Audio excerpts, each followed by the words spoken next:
పరమం స్వభావోధ్యాత్మముచ్యతే భూత భావోద్భవకరో విసర్గ కర్మ సంగీత.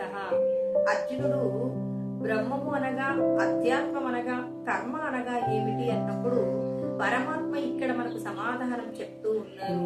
అక్షరం, నాశనము లేనటువంటిది బ్రహ్మమని చెప్తూ ఉన్నారు. ప్రతి ఒక్కరూ కూడా దేహ సంబంధమైన విషయాలలో ఉన్నటువంటి స్వభావం, నాకు కోపంగా ఉంటుంది అని చెప్పేసి చెప్పుకుంటారు. మీ అందరి యొక్క స్వభావము దేహ సంబంధమైన విషయాలు కాదు.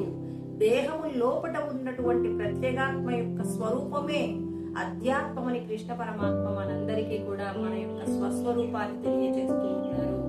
ఇక్కడ కర్మ ఎలా చెయ్యాలో పరమాత్మ చెప్తున్నారు. భూత భావోద్భవకరో, సమస్త ప్రాణుల యొక్క సృష్టి ఆవిర్భావం ఎలా జరుగుతుంది అంటే త్యాగపూర్వకమైనటువంటి క్రియ ద్వారా జరుగుతుంది. కాబట్టి మీరందరూ కూడా నన్ను చేరుకోవాలి అంటే త్యాగపూర్వకమైనటువంటి కర్మను చెయ్యవలసి ఉంటుందని చెప్పేసి విసర్గ, త్యాగంతో కూడిన